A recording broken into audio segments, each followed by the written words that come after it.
How to think about rookies with a picture to their NFL career, fantasy football career success in a different way. That's what we're going to try and do today as we approach the NFL draft, Shawn. Obviously, there's a lot of coverage off the prospects. There's a lot of work up on rotoviz.com. There's the RotoViz Rookie Guide, and there's obviously a huge amount of influx of information throughout the interwebs that people can find about the rookie prospects. But we're going to look a little bit about some of the work from last year that you put in on these prospects, how that aged over the year, and then which players in this class maybe fit similar profiles or how we should be thinking about them here as we move forward. So I'm excited to break down this with you.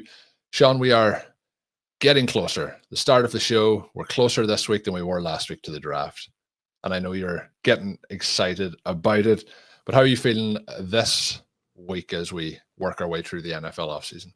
Yeah, once we get over that tax day hurdle, then it feels like the draft is upon us. So I can't wait for that event. Last week I said, let's not be in any hurry to have our lives over this week. Yeah, the draft is imminent. Yeah, it is imminent. And sports-wise, myself and Shawn spent some time talking before the show today about some of our favorite athletes, I guess. Shawn talking some tennis. I was highlighting Rory McIlroy winning the Grand Slam of golf, which was pretty epic. I stayed up late into that's the one thing, Shawn, when these events are on, you want to catch them live. You want to catch history in the moment. That means you can't go to sleep when golf goes to playoffs and things like that. So quite a late night here for me watching the golf, but pretty exciting. We got for you the excitement related to the fact that you've got an Irish superstar. Oh yeah, well, he's been a superstar for a long time, but now he puts his name into some of those legendary conversations. Only 6 people ever doing that before. But Shawn, over the last week, I've had, sometimes you have like bad sporting weeks where the people you root for, it doesn't go right. It felt like it may not have gone right for Rory. He slipped up a couple of times, but he got the job done in the end. But Arsenal, my soccer club, I told you this, Shawn, when we were recording last week. We recorded just after that game. They head in this week. They have the rebound, or it's called the second leg, against Real Madrid in Madrid. They lead 3-0. They won a game of epic proportions last week. I'm hoping it doesn't all come crashing down around them this week. I'm pretty confident it won't. But I had 2 pretty epic successes in terms of sports weeks over the last week. So I'm hoping that continues, Shawn. Long may it continue moving forward here. For people who are interested in the bureaucracy or the nitty-gritty or however you want to discuss this, if you guys lose 3-0, then what's the tiebreaker here? So we have 3-0 now, and if they won 3-0, it would go to extra time. So basically, it'll be the aggregate of the 2 games at that point. And if there's 90 minutes played and it was 3-3, it would go to extra time. If it was the same score after extra time, it would go to penalty kicks. I don't want to think about any of that, Shawn. I just want to stay positive, because if that happens, I may need to go to the emergency room. Is the strategy when you're up to 3-0 like that to play an extremely conservative game and try and just wall off the goal? It would be similar, Shawn. I don't want to say this to a Kansas City football is going to be played, but I don't want to say this to a Kansas City supporter, but it would be a bit like the Super Bowl this year, where the Eagles have a huge advantage, and then they continue to play maybe a little bit more conservatively, but then they go deep to Devontae Smith to seal the game. Gotcha. You're hoping to get, you're playing conservatively, but hoping to do some damage. I like it. Yeah. So we are going to move on to fantasy football topics, but sometimes it's fun to throw something else in there to kick things off. Shawn, some of the highlights last year, and over the years, we talk about the 0RB, top 15 lists and the success it's had, the RotoViz Rookie Guide and the success it's had. And I know, Shawn, you're too humble to admit it, but last year, 2024, may have been Shawn Siegele's greatest rookie crop to date in terms of the players that came in that you were, very high on, very optimistic on, setting up for, Hall of Fame inductions before they played an NFL snap. But we're going to talk through some of the players, how that happened over the course of the season, and then where we can find those players as we enter into 2025 and kind of set up our listeners for success again moving forward. Where do you want to start off on on the topic or on the concept in general? Well, Colm, you and I participated in a startup with the listeners that was an absolute blast. And one of the things that we wanted to do was figure out how we could employ the startup tactics that we talk about on the show all the time, that I write about on the site, and yet also kind of make that work within the confines of numerous other managers in that group, either trying similar things or being sophisticated enough that when members of the group try that, you're going to have other competitors who really take advantage, right? Who are just, again, much more sophisticated in their ability to put together win now teams off of that than what you might see out there otherwise. As frequent listeners know, we moved down several times. We only picked twice in the first 4 rounds, but those picks did end up being Jayden Daniels and Brock Bowers. You talked about how fortunate we were in last year's rookie class to be on the right people, but a lot of it was that within those 6 players, there were multiple guys that you could hit on.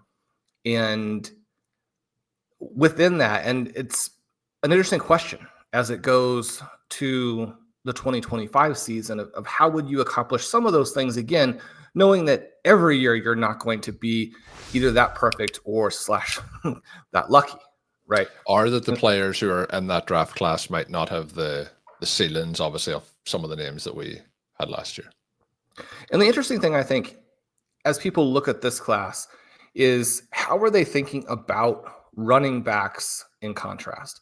Because we know that a season ago, when you have multiple shots at impact QBs, that especially in Superflex, people are going to be very, very excited about that. And it's going to potentially change the entire rookie draft. It's going to change the startup. And it's going to really alter the entire landscape of how that dynasty league works going forward. But then along with that, you have these 2 potentially generational wide receiver prospects, and you have probably the greatest tight end prospect of all time. There are ways in which, especially in most leagues, and we know not everyone is playing the RotoViz Triflex format. One of the reasons we talk about that all the time, obviously, is because of the RB tie-in, but also because that format tends to reflect the style of leagues that people are playing in 2025, right? So you think about the way that structure is set up, maybe not as many positions for running back, but we've talked a lot on the show this year that being willing to use all of your flex spots at the running back position is a viable pivot off of the scoring levels that we're getting at some of these other positions. So I think it's really exciting to drill into this year's running back class and try and determine how you can pick, how you can move within the draft, how you can select guys in the second round. Because Colm, one of the things that has happened here for a couple of years now is you look back to 2023 and getting so much Rashee Rice and Sam Laporta really changed things for us. You look to last year, and we tend to focus a lot on Jayden Daniels and Brock Bowers and Malik Nabers, and that's sort of where we go early in the article. But it's frankly the ability to have added Bo Nix and Bucky Irving everywhere that augmented that enough or complemented that enough to create the total amount of firepower, again, within this context of trying to get a lot of picks, right? Because one of the questions that we do often receive is, are my second round picks really going to matter? Are my third round picks really going to matter? One of the things I wanted to do with this piece, which is up on the site and is free, it's something that I wrote most of several months ago, but finally finalized and have up there. It's one of the things that I address in that is how all of these picks do matter and specifically why they matter. And Shawn mentioned it's free and it's up on the site. I will put the link in the show notes. So if you are listening along or watching along, you can click on that and read through the pieces as we're working through it. There is some graphics and so on in there. The other thing, Shawn, you mentioned that works in well with our team is when you're looking to this year's running back class, the ability then to potentially have the flex spots filled by the running backs. This was a team where, because it was a RotoViz listener league, we started off with some of the players that we have mentioned. But because they kind of knew the way we would want to draft, they were using your rankings on the website. It was making some of the moves that we were doing quite challenging, but what it also meant was some of the running backs became quite intriguing and interesting values at the spots they were going in. So we did start with 4 running backs quite a bit in this format and went on then to win the championship with that team. So it gives you an idea that it can be done by putting a focus on the running back position as well. And last year, like I mentioned a moment ago, there was different players at different positions. So like the quarterback position, you did have Jayden Daniels, who unlikely that we see somebody have the same rookie success. Maybe we will, but looking at the crop as Daniels had, we have Nabers. The wide receiver group isn't probably as strong this year as it was last year.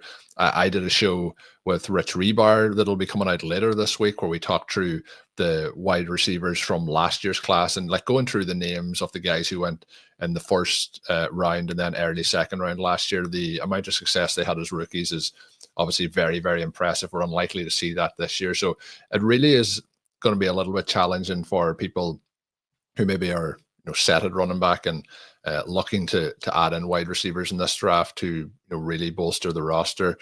But Shawn, when we look then into the names, we mentioned Brock Bowers, Jayden Daniels was the other one. I'm just going to go through some of the kind of headlines that Shawn had for last year. That Brock Bowers was the generational prospect of generational prospects, and each of the players that we talk about today, there is a breakdown for the articles from last year, but Jayden Daniels has the highest ceiling of any draft prospect ever. And then, Shawn, I like the one at the end because it really, after his rookie season, feels like a very, very true and close comparison. Was that Malik Nabers is the next Jamar Chase?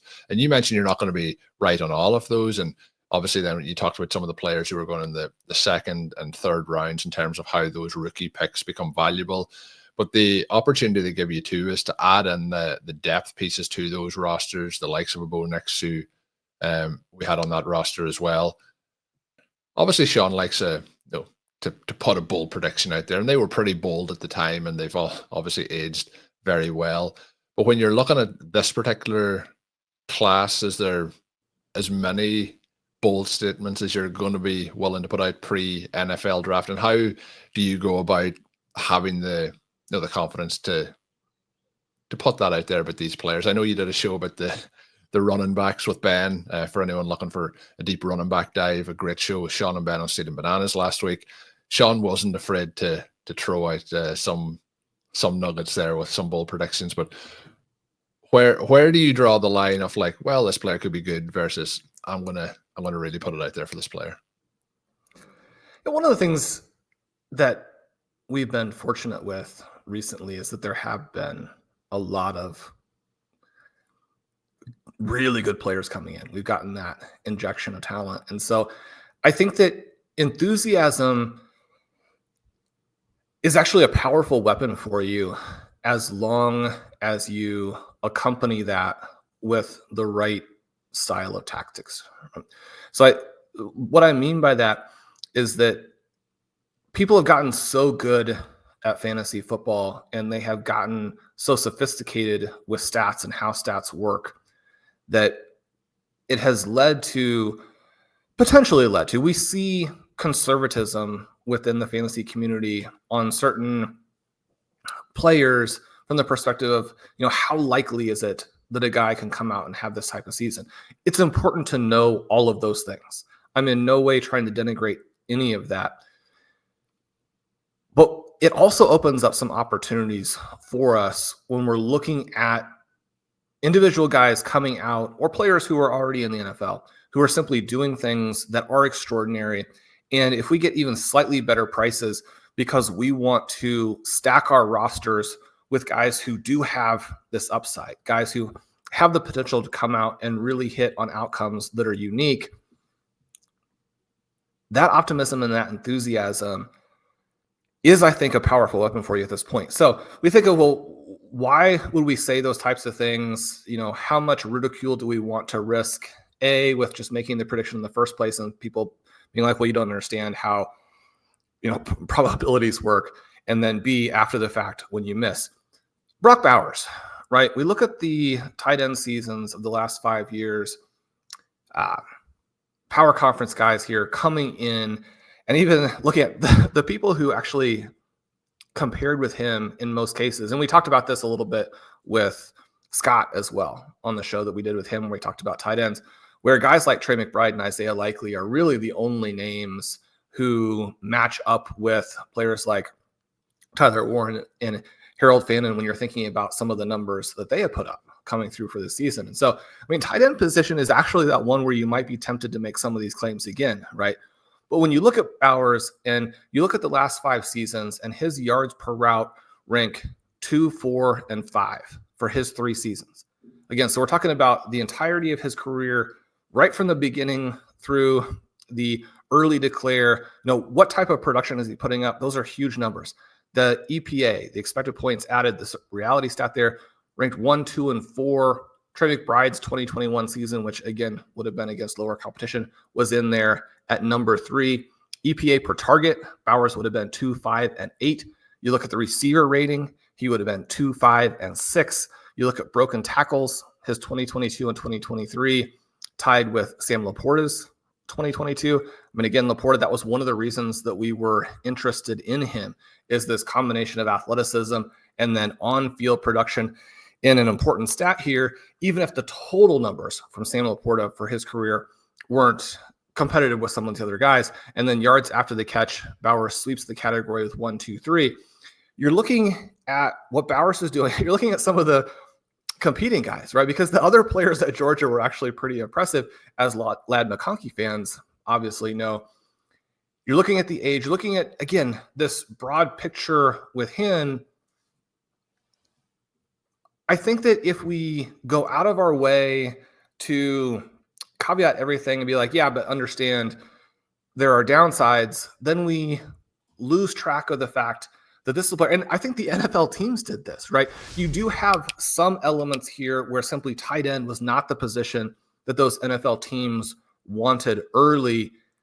And some of the guys hit, right? I mean, you think about some of the players drafted ahead of him. Certainly Malik Nabers, big hit. Certainly the quarterbacks, in many cases, the teams would still take. You have other positions besides just fantasy positions that are being selected early in the draft, but he should not have fallen. And now he is set up for the type of run where Colm Brock Bowers is undervalued in the early going this year. You think on the one hand, that seems just crazy. And yet on the hand that we were talking about just a minute ago, understanding the potential for league-breaking outcomes and where they are most likely to come from, which would be someone who's a prospect like this and then had a rookie season like he just had. Again, there is this opportunity to exploit some of those things simply by having enough enthusiasm for the right guys. I have to pick you up on it. You mentioned that Brock Bowers is undervalued this season. Where's the correct value? Well, Colm, it depends a bit on your format, but I mean, Bowers up there at 3 in tight end premium is obviously something that is in the mix. And then certainly I don't think there's any format where he should be falling below 10. Speaking of someone who is, arguably making a small climb, but then even with that undervalued again, even coming off of that rookie season, we have one Malik Nabers. Yeah, Nabers, again, I'm going to plug it again, the conversation I had with Reeves over on the RotoViz Fantasy Football Show. I would, again, give a plug to head on over and subscribe to that channel. Shows going up there twice a week at the moment. Malik Nabers was a big topic of conversation, as was the rest of that sophomore group that is coming in. I feel like the comparison to Chase is more relevant now than it has ever been. When he was coming in, Shawn, was there, like, I know you had him versus Harrison, you had him number 1, Harrison below that, but was there some things that even on the profile like that, and maybe people can add into the profiles of the wide receivers in this year's class that got overlooked, or that maybe people missed, that you feel like that it's vital to be putting into some of these receivers that are coming in the 2025 draft? Yeah, and there are a variety of ways to look at this. Obviously, there's so much great research out there on what the receivers are doing at this point. Scott does a lot of great work on that, which is one of the reasons we were excited to have him on OT recently. The emphasis for me is on a combination of total production per play and market share production, and then in the amount of flexibility that the receiver provides. Does that player have multiple competencies which will allow a variety of different types of teams to be successful with the player, and for that receiver to also be successful in a variety of different environments that may take place over the course of the coming years? One of the things that we got last year that was pretty striking was this difference in Nabers being able to overcome circumstances with the Giants that were very poor, whereas Harrison was not able to overcome a more kind of middle of the road environment with the Arizona Cardinals. Now, we may see over time that the Cardinals environment was poorer than it looks like, but I think that you could certainly point to a lot of important stats coming in and say that Malik Nabers was much more similar to a Jamar Chase type of player. And that's one of the reasons that Chase has been so successful. And one of the reasons that Nabers was able to do all of those things last year, both drawing targets and then running with the ball after the catch.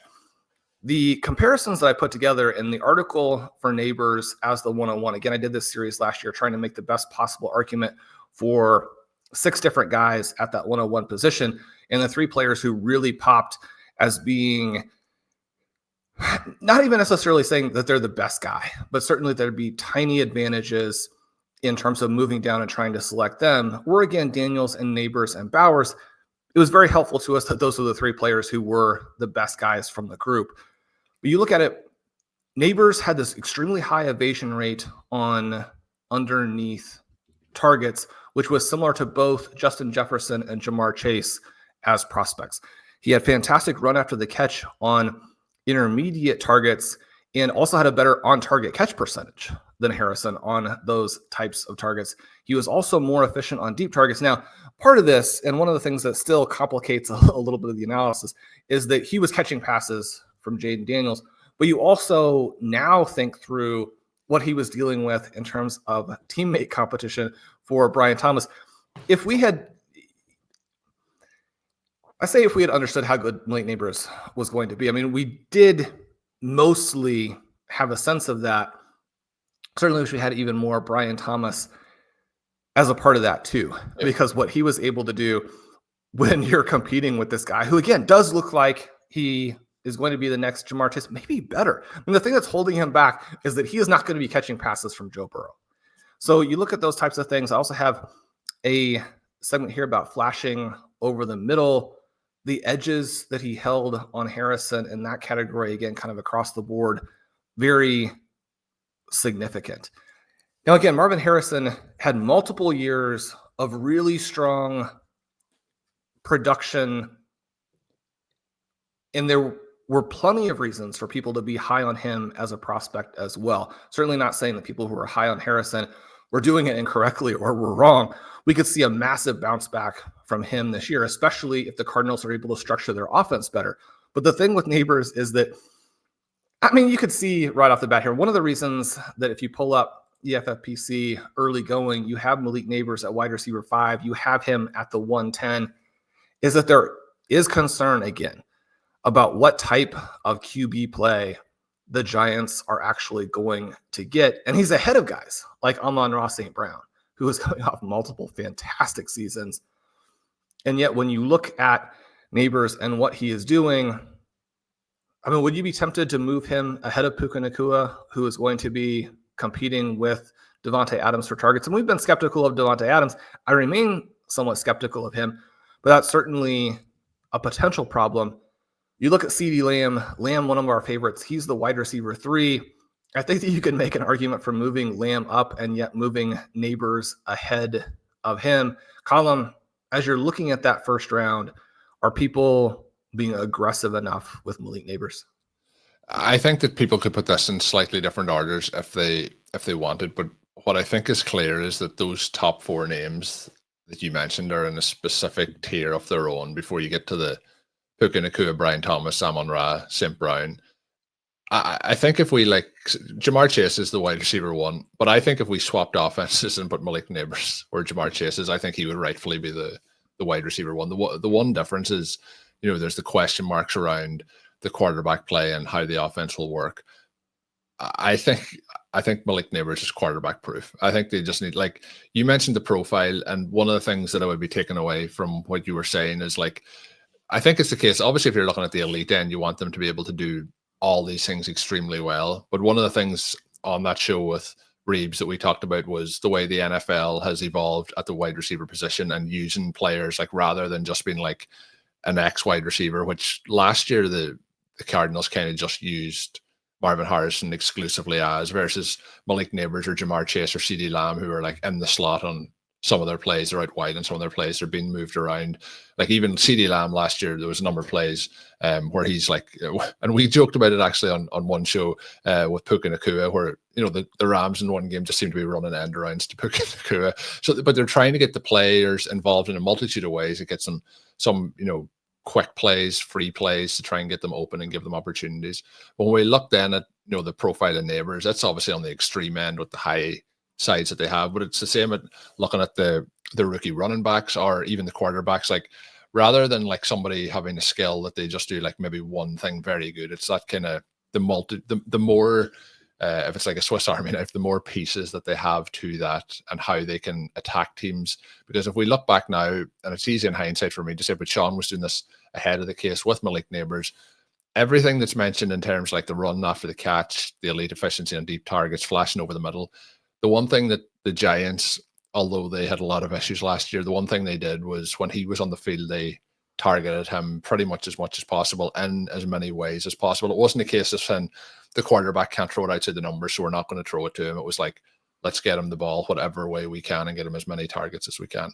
And I guess then it's a sliding scale as we go down through all the prospects, is which of them has the multiple facets to their game, where maybe it's a case that it's a running back who is a pretty good runner but a really good receiving back, and the team is going to give them that opportunity. If you're just a good runner, your chances of getting on the field to get those opportunities are going to be less than somebody who can do it in a multitude of ways. The same as Malik Nabers, and again, this is an absolutely amazing prospect, but there was kind of no denying what he could do. Whereas even if you're comparing the numbers to Marvin Harrison and the piece, and you mentioned some of them there, Shawn, there's ways that maybe even already the team feels that maybe Harrison can't be used in that multitude of ways and has limited some of the opportunities that he's got, even being a high-end draft pick.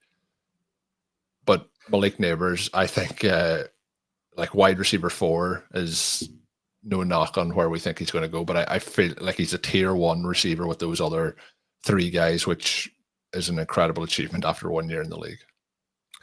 Yeah, so when Jamar Chase is going as the 101, then as you mentioned, you have some running backs. I would be tempted to take most of these receivers ahead of the running backs. It is interesting to look at the first couple of rounds and to see that the second round is in some ways sort of weirdly running back heavy, especially with how the second half of last year played out and with the opportunity to get the rookie running backs later. I think it's a mistake to be taking the running backs in that second round there. Colm, certainly I'm not saying people take Malik Nabers ahead of where you need to. I do think there's an element where if you're drafting hundreds of best ball teams, you probably want to occasionally draft him in the top 3 or 4 picks to get him with the guys who are end of the second, beginning of the third types of players. If you are playing in a dynasty league and you can't move down in your startup to where he is going to go, then I think taking him at any point is obviously fine there. One of the things that we want to talk about with Nabers is the frustration of having Russell Wilson as a potential QB, but the very real possibility of Jameis Winston being handed the keys to the offense, because the Giants, in order for the coaches to have any chance to maintain their jobs, they've got to move the ball. If Jameis Winston is the QB for this team, Malik Nabers is going to finish as the most valuable player in all of fantasy.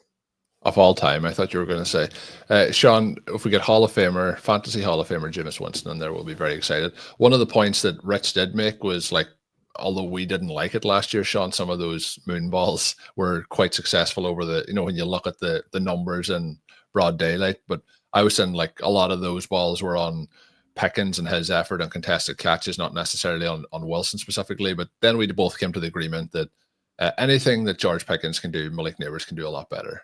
So But you just need the whole. You need all the rest of those routes to be thrown in order to get Malik Nabers where he belongs. Now, again, because he does all of those things much better, but there's no comparison between the two guys, so you're going to get more production.